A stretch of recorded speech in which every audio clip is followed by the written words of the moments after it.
ವಿಶೇಷ ಏನು ಅಂತ ಹೇಳಿದ್ರೆ ಸಿರಾ ತಾಲೂಕಿನಲ್ಲಿ ಎಲ್ಲೂ ಕೂಡ ಮಳೆ ಬಂದಿಲ್ಲ. ಮಳೆ ಬಂದಿದ್ರು ಕೂಡ 1 ಇಂಚು ನೀರೆಲ್ಲೂ ಹರಿದಿಲ್ಲ. ಇಂಥ ಸಂದರ್ಭದಲ್ಲಿ ಇವತ್ತು ನಮ್ಮ ಕೆರೆಗಳು ಹೇಳ್ದೆ ಕೇಳದೆ ಎಲ್ಲ ಕಡೆ ಕೂಡ ತುಂಬ್ತಾ ಇರ್ತಕ್ಕಂಥದ್ದನ್ನು ದೃಶ್ಯವನ್ನು ನಾವು ನೋಡ್ತೀವಿ. ಕಳ್ಳಮಳ್ಳ ತುಂಬಾಯಿತು, ಎಲಿಯೂರು ತುಂಬಾಯಿತು, ಈಗ ಸಿರಾ ಆಯಿತು. ಇನ್ನು ಮುಂದಕ್ಕೆ ಒಂದು 4-5 ಕೆರೆಗಳು ಕೂಡ ತುಂಬಿದೆ. ಚಿಕ್ಕಗುಳ, ಆಮೇಲೆ ದೊಡ್ಡಗಳು ತೀರು ಹೋಗ್ತಾ ಇದೆ. ಇಷ್ಟೆಲ್ಲ ಹೋಗ್ತಾ ಇನ್ನ ಯಾವುದೇ ರೀತಿಯಲ್ಲೂ ಕೂಡ ಈ ಸರಿ ಮದ್ಲೂರು ಕೆರೆಯನ್ನು ಕೂಡ ತುಂಬಿಸುವಂತ ಕೆಲಸವನ್ನು ಮಾಡ್ತೀವಿ. ಇದ್ರ ಜೊತೆಗೆ ನಾನು ಇನ್ನೊಂದು ವಿಚಾರ ಅಂತ ಹೇಳಿದ್ರೆ, ಈಗ ಊರು ಎಲ್ಲರೂ ಕೂಡ ಮಾತಾಡ್ಬೇಕಾದಾಗ ಹೇಳಿದ್ರು ಸೈಟಿನ ಬೆಲೆ ಜಾಸ್ತಿ ಆಗಿದೆ, ಜನಸಂಖ್ಯೆ ಜಾಸ್ತಿ ಆಗಿದೆ ಅಂತಕ್ಕಂಥ ಮಾತಾಡಿದ್ರು. ಈಗ ನಮ್ಮ ಜನಸಂಖ್ಯೆ ಎಷ್ಟಾಗಿದೆ ಅಂತ ಹೇಳಿದ್ರೆ ಅದು ದೊಡ್ಡದಾಗಿ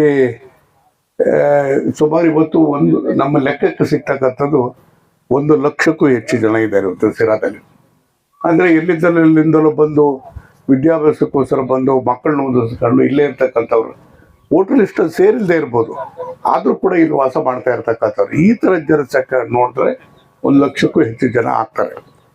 ಈಗ ನಮಗೆ ಕುಡಿಯೋ ನೀರಿನ ಸಮಸ್ಯೆ, ನಮಗೆ ಮೊದಲು ನೀರು ಬಂದಾಗ ನಮಗೆ ಸಾಕಷ್ಟು ನೀರು ಆಗ್ತದೆ ಅಂತೇಳಿ ನಾವು ತಿಳ್ಕೊಂಡಿದ್ವಿ.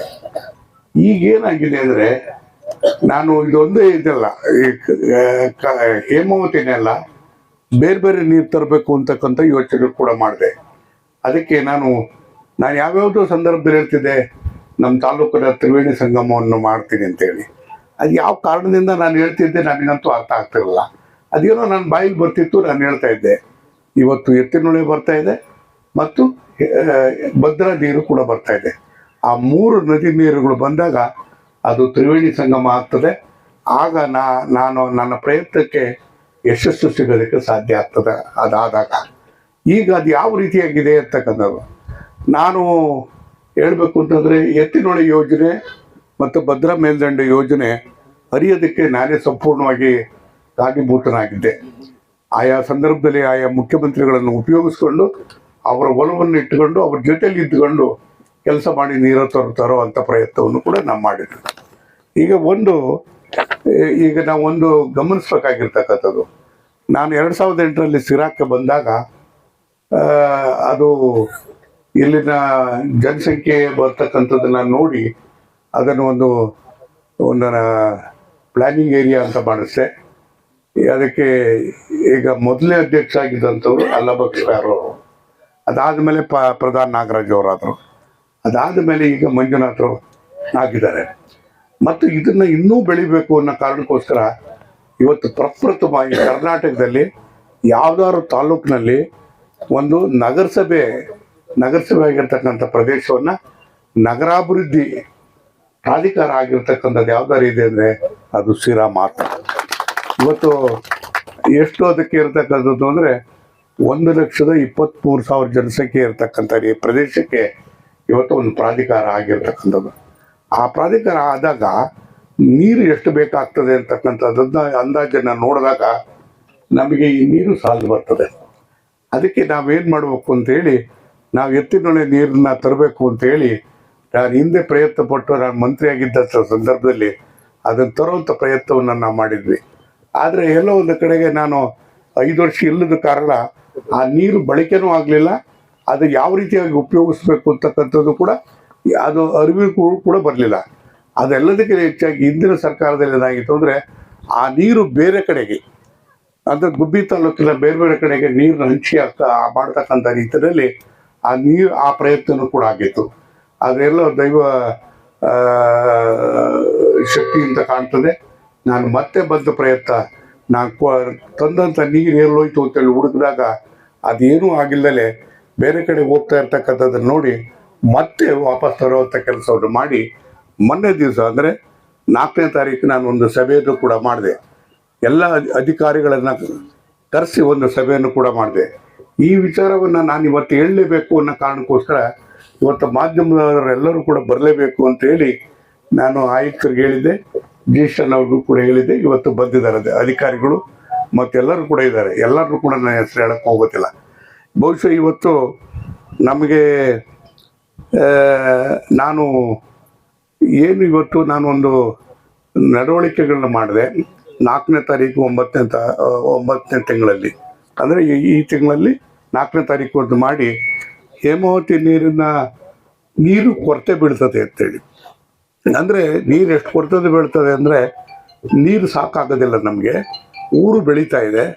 ಆ ಕಾರಣಕ್ಕೋಸ್ಕರ ಕೊರತೆ ಬೀಳ್ತಕ್ಕಂಥ ನೀರು ಎಷ್ಟಿದೆ ಅಂತ ಹೇಳಿದ್ರೆ ಅದಕ್ಕೆ ಒಂದು 100 MCFT ಅಷ್ಟು ನೀರು ಬೇಕಾಗ್ತದೆ ಅಂತೇಳಿ ಅದು ಅಂದಾಜನ್ನು ಮಾಡಿ ಯೋಜನಾ ಇಲಾಖೆಯ ಜೊತೆ ಕೂತು ಚರ್ಚೆ ಮಾಡಿ ಅದಕ್ಕೆ ನೀರು ತರ್ತಕ್ಕಂಥದ್ದಕ್ಕೂ ಯೋಚನೆ ಮಾಡಿ ಅದರ ಎಲ್ಲಿಂದ ನೀರು ಅಂತ ಹೇಳಿದ್ರೆ ಅದು ಎತ್ತಿನೊಳೆಯದು ನಮಗೆ ಸಿರಾಕ್ಕೆ ಮಂಜೂರಾತಿ ಆಗಿದ್ದು ಎಷ್ಟು ಅಂತ ಹೇಳಿದ್ರೆ ಕುಡಿಯೋ ನೀರಿಗೆ 514 MCFT. ಅದಕ್ಕೆ ಒಂದು 105 MCFT ನೀರು ಇವತ್ತು ಸಿರಾ ಕೆರೆಗೆ ಕೊಡಬೇಕು. ಸಿರಾ ನಾಗರಿಕರಿಗೆ ಕುಡಿಯೋದು ಮಾಡಬೇಕಲ್ಲ ಅಂತ ಹೇಳಿ ನಮ್ಮ ಪಕ್ಕದಲ್ಲಿರ್ತಕ್ಕಂಥ ಚಿಕ್ಕಸಂದ್ರ ಕೆರೆಗೆ ನೀರು ಬಿಡತಕ್ಕಂಥದ್ದು ಯೋಚನೆ ಮಾಡಿದ್ದೇನೆ.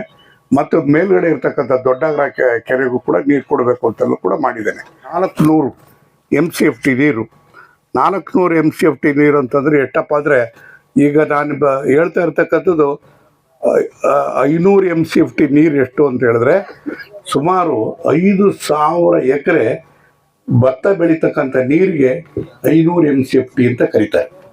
5,000 ಎಕರೆ ಭತ್ತ ಬೆಳೀತಕ್ಕಂಥ ನೀರಿಗೆ 500 MCFT ಅಂತೇಳಿ.